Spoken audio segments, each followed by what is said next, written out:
Why should the organization of such an event have to...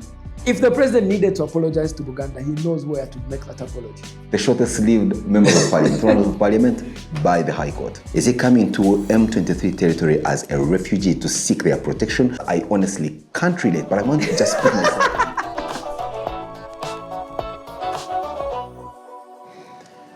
Welcome to yet another edition of Grab a Coffee, the 8th to be exact, where Raymond and I will have a conversation, as we have always done, around the issues happening around us and make some sense out of them, depending on the context through which we see them, and see how we bring them to light and see how much they affect, impact, or perhaps even put you in the right disposition to make strong or even minor decisions around your life and what you do going forward with it. Raymond, how have you been? And welcome to the program. Thank you so much. I've been great. It's been a long week. I hope it has been a good one. I'm yet to evaluate whether it's been a good one, but it's a long week nonetheless. On a Friday morning such as now, you should already have, at least on a scale of 0 to 10, where your week lies in terms of goodness or badness. So where do we rate it? Where 0 is terrible, yes. 10 is splendid. No. I might tell you 0 and then some events between now and midnight happen, which turn it into 10. So I don't want to predict what my week will look like. You're beginning to sound like Alistair Campbell. Last week at a conversation such as this, our friend Alistair Campbell does come out and as if to admit, but not quite admit. So he says, Tony Blair and I did not lie about weapons of mass destruction. No, it just simply turned out not to be true. It's interesting. We should write to them, by the way, and do a joint podcast. I think that it will be something that's very interesting. Rory Stewart is within my ambit, of course. Well, I mean, I'm of Oxford. I leave everything to you, so as we say in our local language. Raymond, on my end, it's been an interesting week. Let's from the work that I do, a couple of things coming through and here and there, and keeping me a bit on my toes and, getting us busy. Of course, you know that we are planning our, way of getting this conversation to another level. And that has been taking quite a bit of our mental space. Yeah. This has been a long week for us. Even as we absolutely, knocking on doors, sitting into boardrooms, having conversations, but all this for the good. And we are very grateful to those that have opened their doors to us, just to have conversations. But more importantly, also trying to follow through the news as we know it, both locally and regionally, and even going to the, a lot seems to happen so fast in the 24 hours of every day of the week that we're just concluding. What's happening in the world, Raymond? I don't know. I feel like people in the public are never prepared to appreciate the magnitude of news. But if you're an editor, and particularly if you're edited in this town, the magnitude of news doesn't overwhelm you. So news stories pop up every day. And sometimes you can see, even from a long mile, this news story is going to become a major news story in a few minutes. And you just juggle them as they come. But for the public, it sometimes can feel overwhelming. Absolutely. When 8 grand news stories all happen at the same time. Breaking at the same time, and now with the era of, technological advancements such as these, it's just so overwhelming, as you've said. But in our good days, there used to be something called dry news days. Yes. To the extent that when you had an outpouring of news events, you could choose to withhold and keep them for the next day. And keep them for a dry news day. We're so lucky. Technology has washed that away. We're really so lucky. Talking about the news, we're coming to our listeners at a time when Uganda is preparing to yet commemorate the Martyrs' Day celebration, which is, for me, a very huge commemoration, not so much because of my religious faith, if there's anything like that to talk about in very serious senses, but it's just the amount of, extravaganza that takes place at that location in Namugongo near Kampala that draws in people from all corners of the country, but different categories of people for different reasons. There are those who come with the piety of coming to pray and, seek redemption and all that. Then there are those who come for the extravaganza of a party. And then there are all those who come to, put on the other auxiliary activities that may not be in line with, the celebration, as it were. I don't think you should limit the lines of the celebration. Everyone has their own intentions in the celebration. Absolutely. And they should come and execute the intentions. And I have absolutely no problem with that, Raymond. My issue now increasingly is how we continue to shabbily organize this that should actually be a flagship event, not just for the Catholic faith or the Christian folk for that matter. And now, of course, there's also the Muslim matters that are, the stories have come around that, but should be something of grand national pride. You drive through Namugongo now, and there's all this erection of shabbily made eucalyptus scaffolding to be draped in ill-printed, filled with typos, banners. And you ask yourself, why can't we do something neat? I mean, we're just coming from a grand event at the Vatican. We saw the funeral procession of Pope Francis. We saw the consecration of Pope Leo, and how well executed the place, is just as an event. And when you look back and, pour the spotlight on the organization of these events, you ask yourself, is there some thought that's given to the organization of the grand event? Away from saying this diocese is going to animate the mass and is going to organize. But even if that were the case, what professional locus do, say, a diocese of Kigezi, Pugas for this time. What professional nuance do they have in organizing an event from a grander perspective, as opposed to just organizing the liturgical processions of, how we're going to present the Holy Communion, how we're going to dance for the offertory, how we're going to dress up the priests and all that. Do you ever ask yourself whether there's and I don't want to call it the National Organizing Committee as we know it, but some kind of grand professional event management of this huge event? I don't know. I tend to think there are levels of power in this country. And of course, the church is one of the levels of power. And in their sphere of influence, I don't think that government wants to interfere in any way. But the church comes to government to seek for support. Yes, of course, they ask for money. Exactly. Why should the organization of such an event have to... I don't think the government would organize it any better, by the way. I don't think that they would organize it any better. But it's also the church's lack of appreciation for... Can we reach out to, say, professionals, Malembe events, Fennel events, to say, can you organize this as an experiential event? And that's I don't think that's going to happen anytime soon. No, not that we cannot allow them to be on their laurels when they actually realize that they need it. We need to appeal to them on spaces such as this, look them in the face and say, look, the Episcopal Conference and any other people in the church arrangement, you better wake up to the fact that you cannot have a grand event such as Martyrs Day. And on few days before the event, we are just seeing another extravaganza that is like a chidandari. I mean, Kabagarame Market on a Sunday is better organized than the Martyrs Day celebration. You have now, away from such, you have blankets and wines, you've got Bachiga Nation, events of, a nature that does not necessarily follow order. But you can see that there is a deliberate, almost pinstriped organization to the flow of the event. And that's how we're going to be able to attract a little more of a higher caliber of high-spending tourists for that experience. Because in my understanding of tourism, I think the Martyrs Day and the Martyrs Shrine are a huge opportunity for this country in as far as religious tourism is concerned. Because I don't know any other place in the world, maybe except Rome, that has the highest per capita of saints who are martyrs other than Uganda.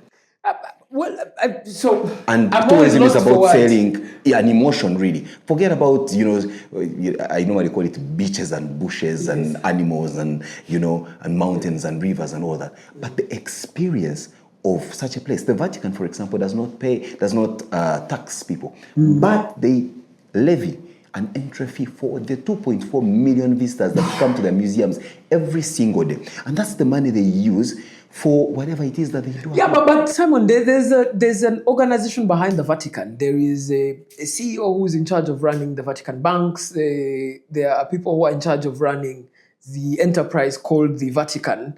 They are not tasked with the mundane religious duties. They are tasked with running it as a business entity. I don't know if the Catholic Church in Uganda and the Episcopal Conference, which organizes the Martyrs Day, has actually stepped out of their role to say, can we get a CEO to perfectly manage this event? This particular and charge event. them with that duty and then say, okay, this is how much we want to earn from the event. So you run it as a business event. I also don't know if the church has that relationship with business to to get out of their shell and say, let's run this as an actual business. But now they should know that if that is happening in the Vatican, which is the place we look up to in terms of spiritual guidance and also administrative guidance, why can't they do the same here? I think you're asking for too much. No, because for me, I get heavily embarrassed when an event like Martyrs Day has got to dip into the taxpayers' purse, which money would be going to serve other social services, as opposed to organizing an event that, for me to be a pilgrim to Namugongo, I must go through the mundane walking and suffering and all that, as opposed to say I could buy a front row ticket and go and feel the experience.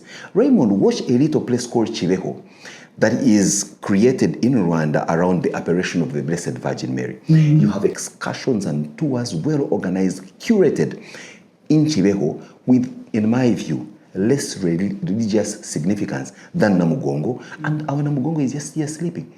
The whole trail of the Uganda Martyrs. I mean, if you go to Owino, Sentibali Kudembe, where Sentibali Kudembe himself was martyred, and you see the kind of ruckus in that place, there are no curators that tell you the story like in a manner that would want you to even tell a friend to come or come and visit again.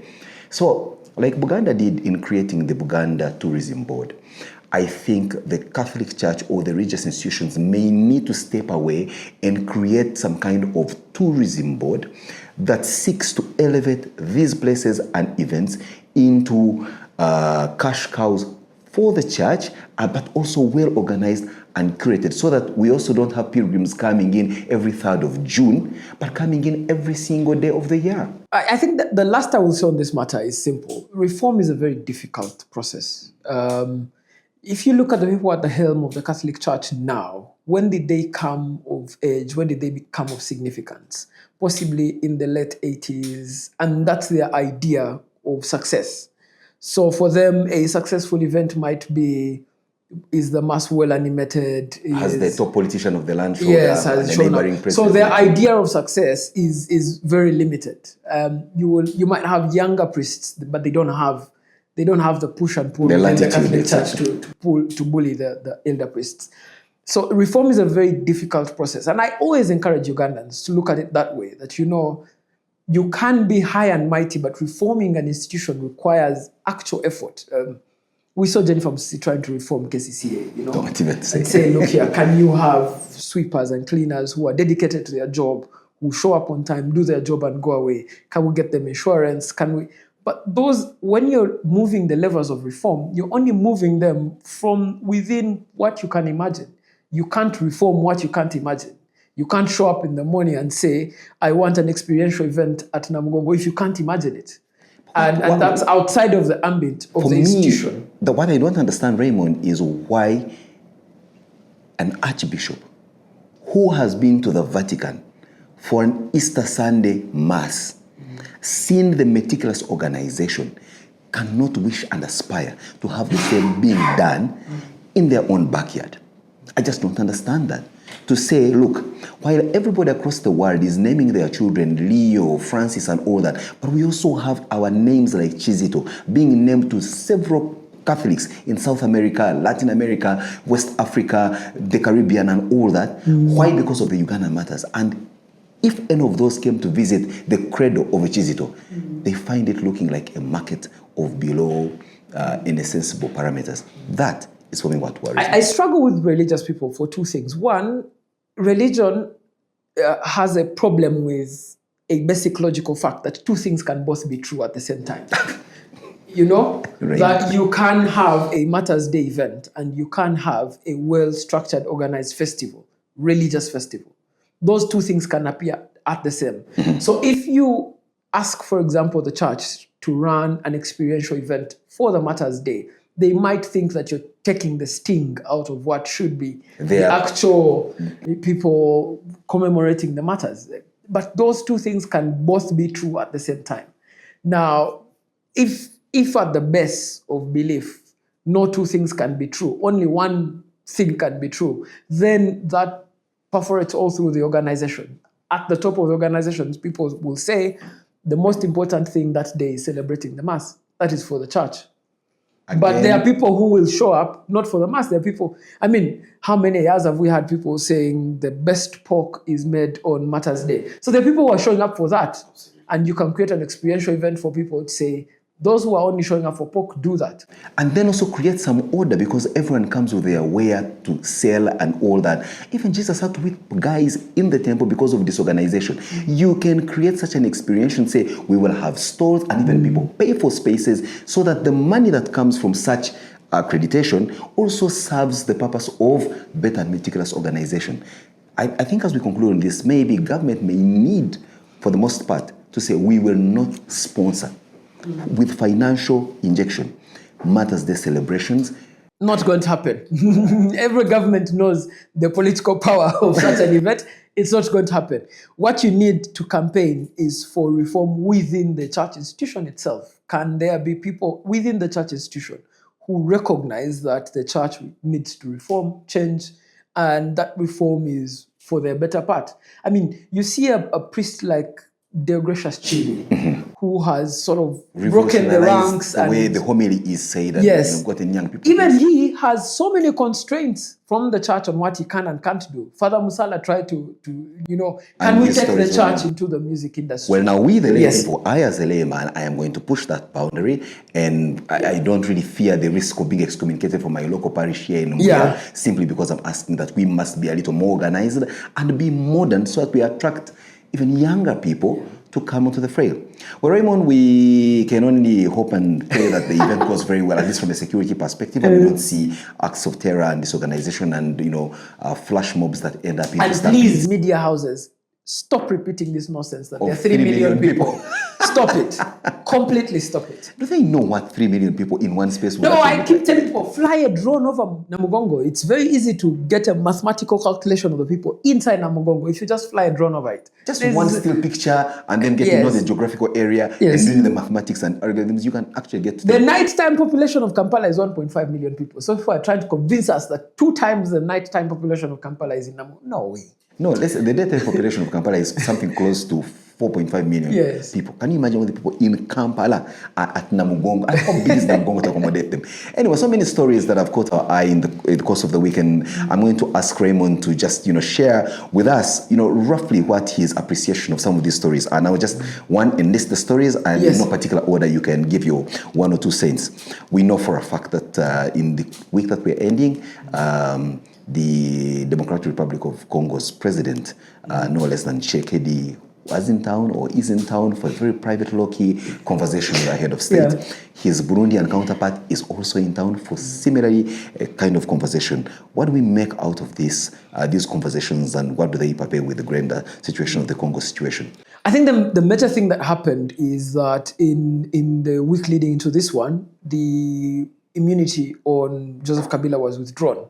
And by his immunity being withdrawn, he was linked directly to the M23 and said, the reason the M23 has been able to be successful in the Eastern DRC is because they've had the support of Kabila.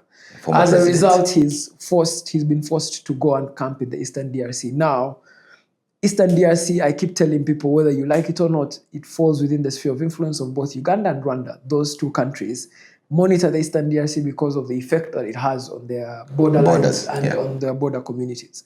So these 2 countries have a huge say now on, should the Congolese government insist that they want to detain Joseph Kabila, there will be instability in the DRC. And I think that we'd reached a point of stability where talks were progressing very well in Qatar, even though Uganda had withdrawn or not been invited. Uganda was okay with the talks that were happening in Qatar. There is a memorandum of understanding that was signed in the US, which has been followed. There's been some ceasefire which has been holding. For the first time this week, M23 released a statement to say they are unhappy with the way Banyamulenge are being treated, which is an indication of the fact that they are rearming now, getting ready. Yes. So I think both of those people are in the country, and I know one of them doesn't want to mention at all that they're here, but both of them are in the country because of that development in the Eastern DRC. And to try and get support. Joseph Kabila, is he coming to M23 territory as a refugee to seek their protection, or is coming in with the firepower of leading them? We had an incident like that in Uganda, I think it was in 1985, when Milton Obote sent one of his trusted generals, one of the Okellos, to go and stop another Okello who was mutineering. And when the other one found him, what he did was join him, and they marched towards Kampala and overthrew him, and hence Okello becoming Tito Okello becoming president of the republic. I would worry. So to be fair, there are things. All countries in East Africa which are stable countries, and that is Tanzania, Kenya, Uganda, Rwanda, have accepted in some form or way a level of multi-dispensational organizing. So Uganda, you have a person like Moses Ali in cabinet for all these years. It's not because he's the sharpest tool in the toolbox. Yes, it's in the toolbox. No, it's just that you realize this person is a power center, and them outside of government is more detrimental to government than them inside of government. Kenya has first realized that, Ruto came and said he'd have a unitary... the Kenya game. Yes. There is no vanquished guy in Kenya that ended up in government. Ruto thought he'd run a unitary government, and he really pushed a unitary government for a very short period of time and realized that can't work. So now you have members of the opposition in government. Rwanda runs a very complex system in which members of different parties are inside of government. The speaker of the Rwandan parliament has to come from a very specific party. I think many governments have realized we are a multidimensional communities, and the only way to keep the peace is to get all those multidimensional communities involved. So in the DRC, most importantly, you can't run a unitary government. A person like Joseph Kabila is important to the DRC infrastructure. He's probably one of the richest people in the DRC, owns one of the biggest land in the DRC, is one of the most influential DRC leaders from time immemorial. He's more influential than his father was.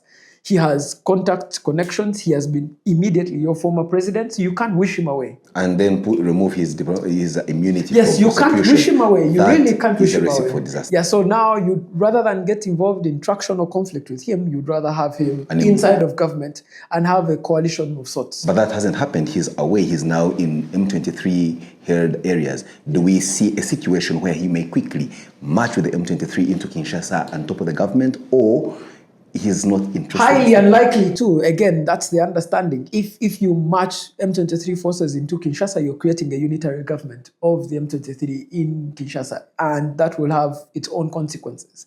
It will have pushback from Burundi. It will have pushback even from within the quarters inside the DRC. And then, of course, the other external players who want, for the moment, there to be stability.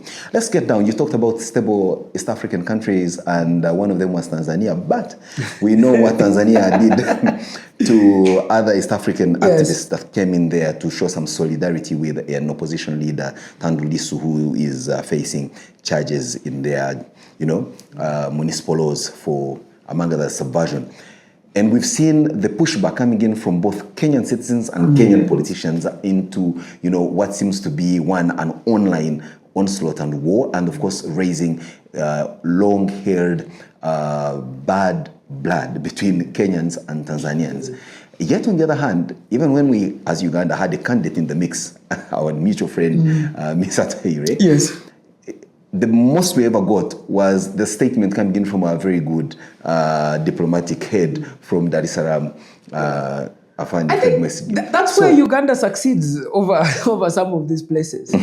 I don't know who advised the Tanzanian parliament to have this open session in which you openly berate members of the Kenyan government. And give prominence to these activists that otherwise, if you had not made mention of them, it would have just fizzled away. Yeah, and the crisis with that is that in public diplomacy, ethno-nationalism is one of the strongest forces of diplomacy. Ugandans can be angry at their government, but if you attack Uganda as an entity, the nationalism will come in. People will say, you saw how the Kenyans did this. They said, as Kenyan government said, we would want to kill and beat up Boniface Mwangi. But it shouldn't be the Tanzanians to do it for us. Give him to us properly, and we shall beat him in our own ambit. So the nationalism is a very strong entity in the conduct of diplomacy, and it would have been advisable for the Tanzanians to tell their Speaker of Parliament, maybe let's skip over this issue completely, because now all of a sudden you have members of the Tanzanian CCM speaking on the floor of parliament in Tanzania, which is a protected space, saying things about members in the Kenyan government. Members of the Kenyan government now have had their own say, but now, as a result, there's a third actor who is just Kenyans who've been on the sidelines who are sending money to Chadema, the opposition, to CCM. To support. Now, you can't... They are sending money to Chadema and sending insults of profane magnitude. So you can't limit... The Vienna Convention imagines that there should be no foreign interference, but me sending money to someone in Tanzania is not illegal. You can't... It's the Tanzanians to make sure that they intercept the money on the different platforms in which it's being sent. But that also boils down into the civil service, and this is where it gets murkier. You have members of the civil service who are involved in turning the levers of power in different countries, who get this perception that these people are our enemies and they can frustrate what are otherwise good projects. What about the fact that the East African Legislative Assembly, for example, is domiciled in Tanzania and many other, agencies of the East African community? But in the grand scheme of things, where do you see the future of the East African community when nation states of that nature are beginning to look at each other with that level of suspicion, and to a large extent the citizens are really holding themselves by the neck? I tell people, regionalism and regional entities, we are a crisis of circumstance in East Africa. We are in the East African community as a crisis of circumstance. That we were colonized, and part of the way of beating back colonialism was for us to band together. Considering that we had the same targeted colonial master. Yes. Upon banding together, we realized there are some benefits that come with that banding together. You get access to the coast, you get access to larger markets, and those benefits have sort of held the East African community together. But there's no singularity of vision and purpose amongst East Africans. They never take that for granted. The Tanzanians have a way they perceive in which they should be governed. The Kenyans have their own way. The Ugandans have our own way. There's no singularity of purpose. We don't all believe in the same things. We don't believe in the same end goal. And places like the EU realized this head on, said, political integration is impossible. Let us pursue economic integration because that's possible. Or if we do the political integration, we're going to do it in such a way that we create our EU that has political and diplomatic relations with other entities and nations, but not to say we'll have a political federation where we have one head of state governing us. Exactly. So Tanzania has that crisis that, they were led by this benevolent, over and above icon called Julius Nyerere, who presided over a political system that was effective, but an economic system that was very defective and almost killed his own country. Now, many leaders realized that there should be limits to his influence in their countries. He had occupied Uganda, for example, given us a new president. He had a huge say in Moi's presidency in Kenya. So those limiting factors, members who carried out that limitation are still members of the civil service to date. Yoweri Museveni, for example, is a head of state now. Head of state now, yet he was so yes, those limitations are permeated and carried on. And I think that if we don't, the younger members of the EAC need to realize maybe political integration is impossible. Economic integration, social integration, those are possible and within our ambit, and we can chase them. That's much easier to get. If you go to Tanzania, for example, people will tell you, you're Ugandan, you don't even speak Swahili. Exactly. So you shouldn't belong. They'll throw you out. You're a Kenyan, you're a little too fast. Yes, but if you tell the Tanzanians that we're bringing Jose Chameleon for a festival, they will welcome that. So pursue the things that work. The things that don't work, leave them. That's a good one. Now let's come down into our borders, of course. Yes. Raymond, our listeners may be very much interested in understanding the difference between a confession and an apology.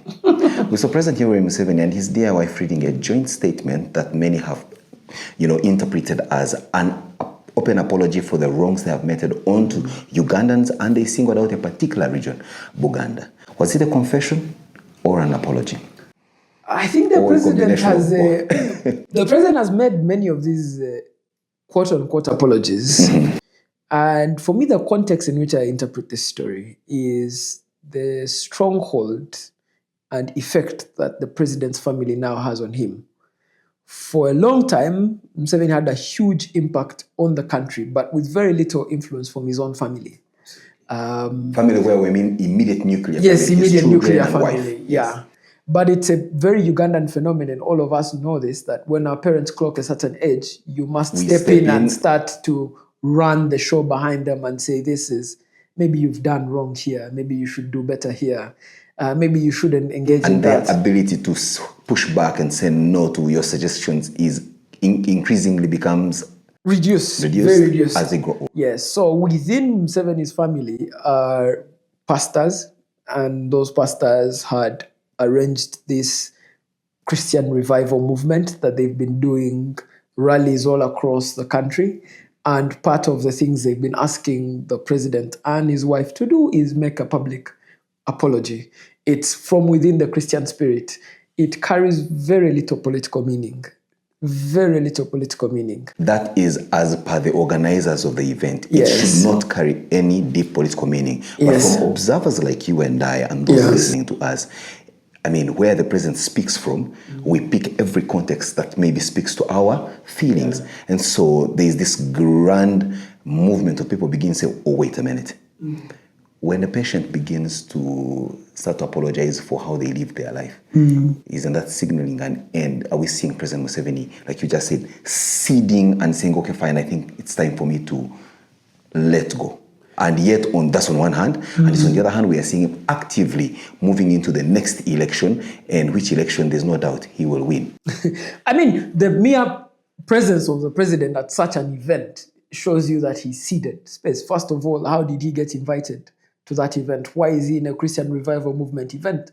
Simply because his daughter is there and heavily involved in and I think to ensure that he actually does apologize, because they know him, he can be a bit stubborn. Yes. They make sure the statement is jointly read. Jointly read, exactly. The authentic of it was very interesting, because usually at programs such as those, the first lady could speak and then invite the husband to speak. Yes. So each of them speaks on their own. But this particular presentation was done jointly. Yeah. So like I said, it carries very little political meaning. If you meet my father on the village and he tells you, Raymond told me to actually come and say sorry to you, it may not come from his heart that he wants to say sorry to you. It might be that he wants to just please Raymond, because Raymond is heavily involved in the day-to-day running of his life. Are you trying to say the same could be said of the statement that was made in Gulu to a group of diplomatic representatives of different countries, where someone said, and I quote, well, on his behalf, I can apologize, but I don't know what he's going to tweet tonight. Yes, because there's very little control that you have over adults who are in the due execution of their life, but also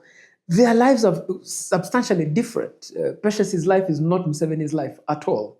She has cut herself out as a spiritual leader in her own right. She doesn't have the disadvantage of having to overlook over an army, having to manage national politics. She doesn't have the advantage or disadvantage of having to run the ruling party, NRM, and all its machinations day in, day out. So she's shielded from all those things. From her one vantage point, which is this Christian revival movement, she is, and I think the presence of the president there is to say, I support you in your endeavors, and I will even do public things that would have consequences in support of you. But if you interpret that event and you say it will have political consequences, I doubt. I hugely doubt. If the president needed to apologize to Uganda, he knows where to make that apology and how to make that apology. That's a good one to look at it that way, Raymond. Or maybe it's because we are so yearning for an apology for President Museveni for how we feel he has treated and governed. If you need an apology from President Museveni, go and read his thesis from Tanzania. That is the most apology you're ever going to get in your life. And there he was really candid. On the flip side of our political conversation is activities around the National Unity Platform in the week that we are concluding. The following events have since happened. Narukola becomes the shortest-lived member of parliament by the High Court. But his party leadership is in parts of northern and northeastern Uganda, mobilizing support. But most interestingly, as we seen this week, it's signing memorandum of understanding with war claimants from the Teso region. And one asks themselves, what locus do they have to commit to this, and how are they going to be able to honor this if it's not political posturing? What is it? Is it honesty or not? Thirdly, you have a former, no less, vice president of the National Unity Platform breaking ranks. I mean, it was long overdue, but now creating a new political party that seems to put one leg to where he came from in the first place, the Democratic Party, and trying to get into the firepower of the National Unity Platform. All this happening around NUP in a time when they are saying we are moving for a protest vote. We know it's going to be rigged, but we'll participate in it anyway. Your take, quick.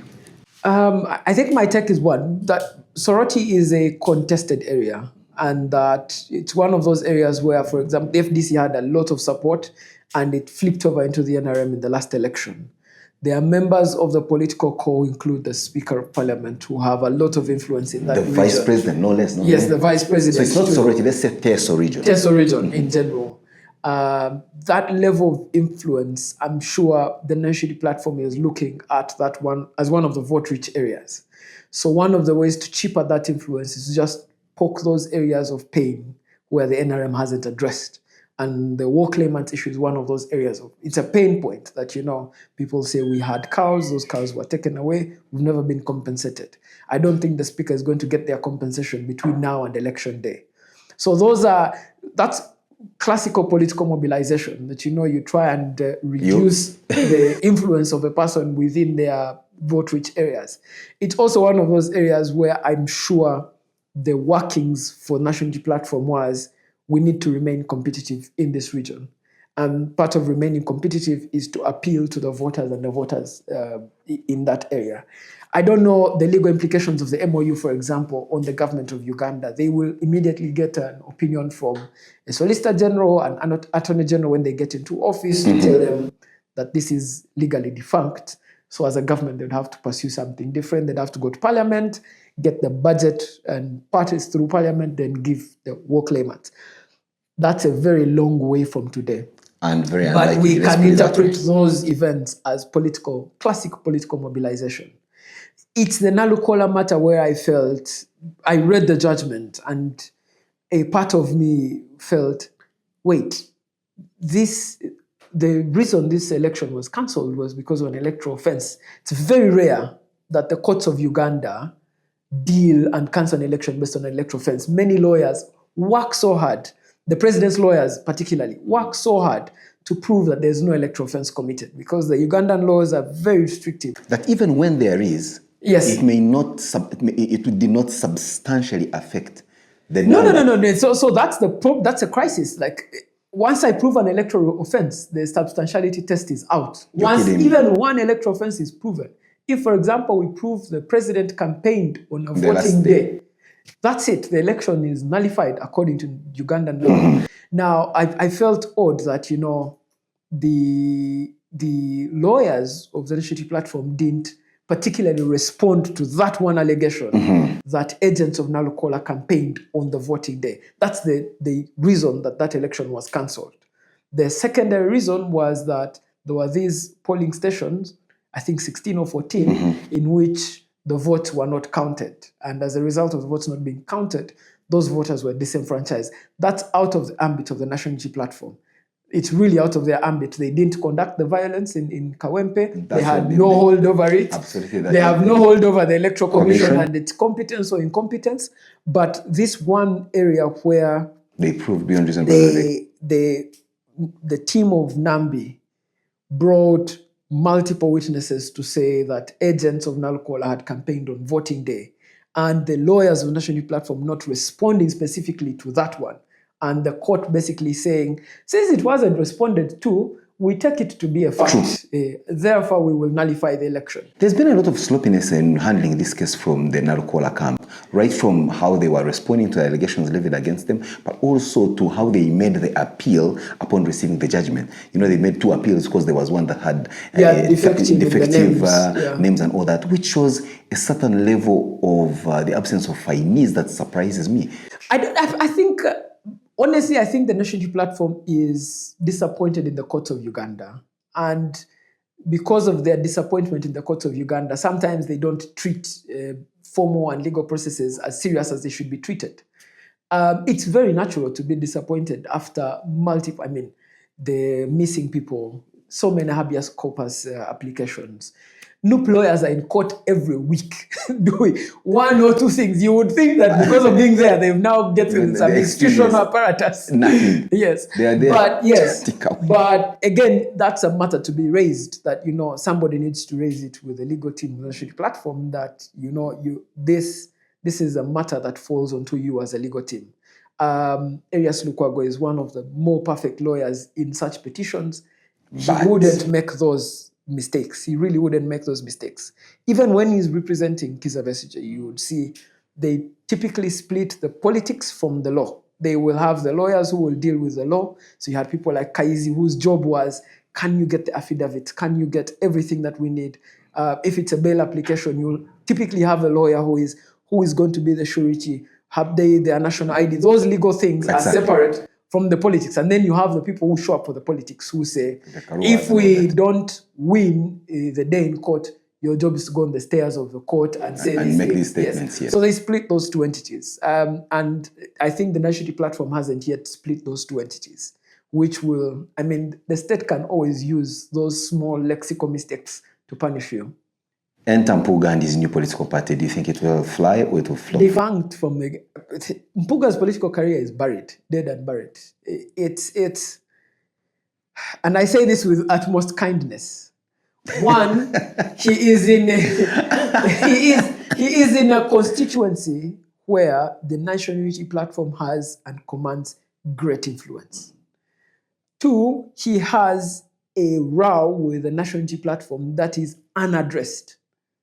To date, a moral turpitude. Yes, to date, there is no formal address of that issue. You need to formally say, I took the 500 million for this particular purpose. Walia or bate walia? Yes. Answer that question and we proceed. And so the other crisis is that it's very easy to weaponize in an election campaign to say, you took 500 million.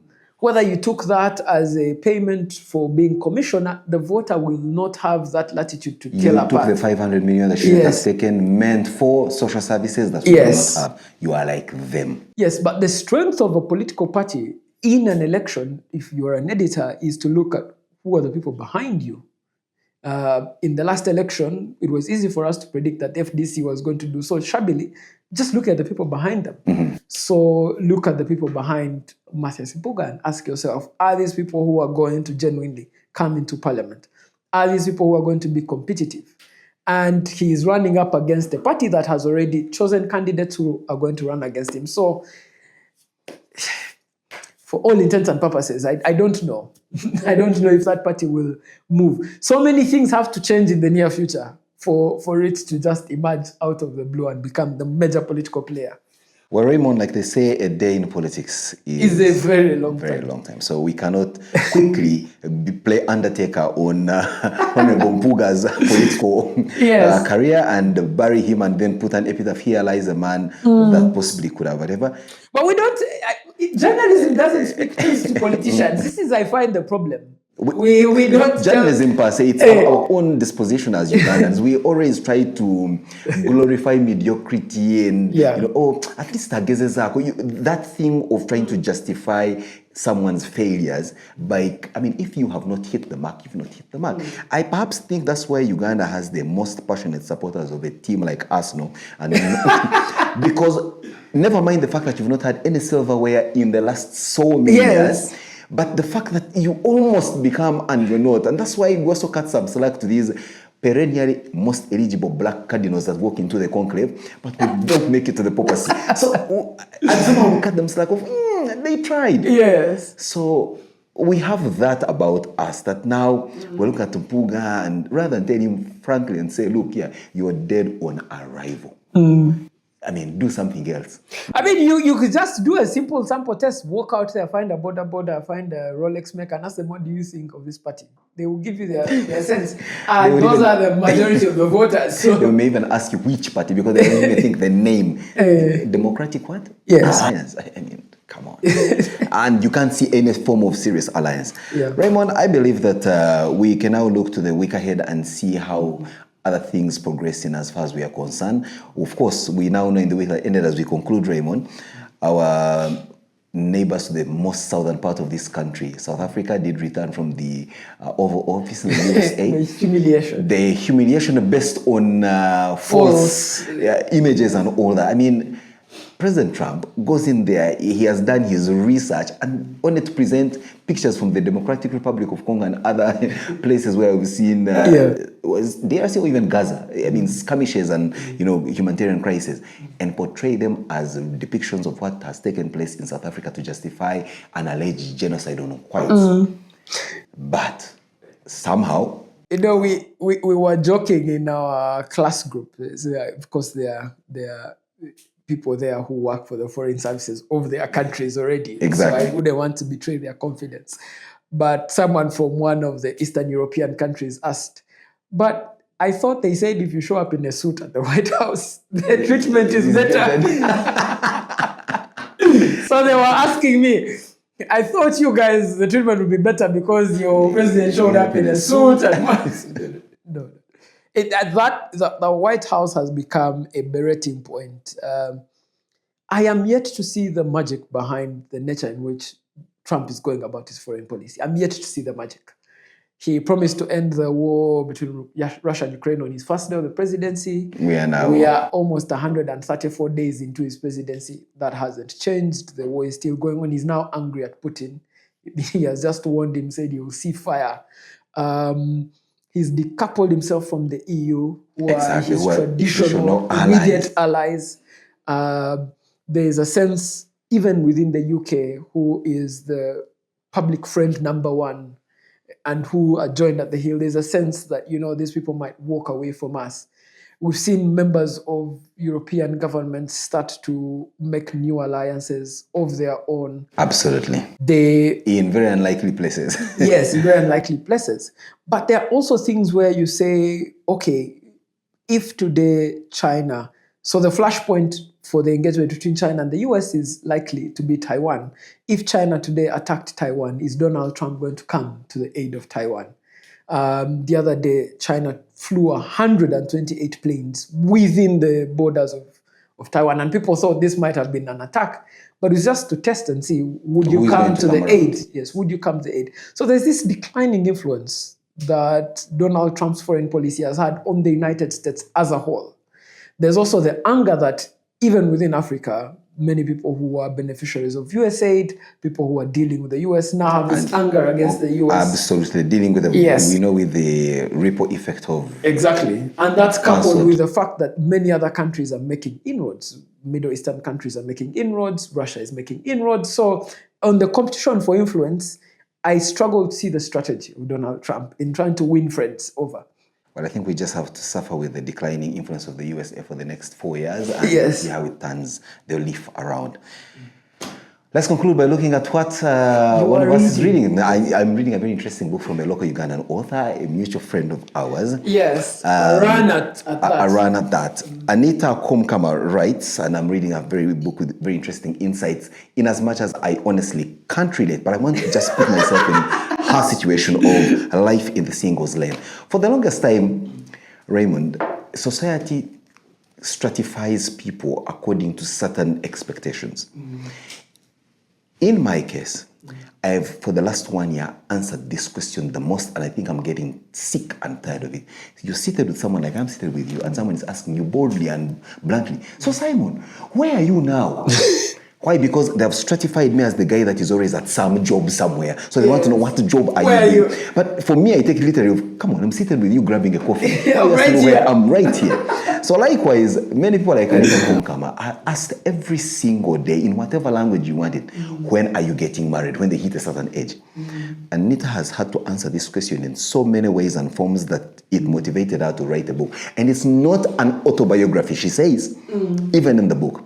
It is just to understand how society expects you to be a certain way and how you can look yourself, find inner peace in yourself and position yourself in a place that gives you peace and keeps you relevant to society in other ways other than where society conscripts you. That to be a successful woman, for example, you must be one that has gone to school, has had a child, not a child, a subsisting marriage that is a happy marriage, and then the rest can come. And she's saying, no, Yeah. you can actually be educated, have an incredible career going, be a nice, beautiful auntie, be a philanthropist, be, succeed, and yet remain, one, impactful, but be happy. So, life in the singles lane, very interesting that, away from the politics, the economics, and all these hard-nosed things, maybe reading books such as Anita's that speak into our construction as society somehow puts you in a mind to understand our people and great it is. I'll conclude by telling you a story, again, speaking about society constructions. Many young people get out of school, and even before they get onto the job market, where they come from, their parents, their brothers, their immediate family expects them to be a certain way. So even when they get into the job market, they are under a lot of pressure, for example, to buy cars they can't afford, to live in apartments they can't afford, to live a certain lifestyle because their kith and kin expect them to be a certain way. So those are people that would read such a book and understand that, life in your lane, the way you know it, better than everyone else, is more peaceful than life being in a huge mudland highway that's being offered to you by a society that doesn't really care how you fare on the land. Well, I am happy for you to be reading the book. I have a signed copy of it in my household, so I have gone cover to cover. Unfortunately, it came when I was already married, or rather, fortunately. So I have, but I have deep respect for Anita and her very strong-headedness. And she also runs 41 kilometers, 42 kilometers and more for a sport. Exactly. Almost every week. Well, she also rides huge bikes. Yes. I keep praying for her. Every time she's on a ride, I'm like, I'm praying. Yes. Well, we've grabbed a coffee for the most part this day, and it's just about that time when we say, Kwaheri, have a wonderful week ahead. It's going to be a very interesting period where we have Martyrs Day, and shortly after that we'll have Eid celebrations and Heroes Day. But before those, Eid and Heroes Day, we'll have come back to you with yet another very interesting edition of Grab a Coffee. I'm very excited about that one. Our next episode is going to be a mind-blowing episode. Please stay tuned. Follow, like, subscribe, and share. That is all you need to do. I am the kind that doesn't really keep secrets. Let me just put it this. Don't. Wait. Have a good time. God bless.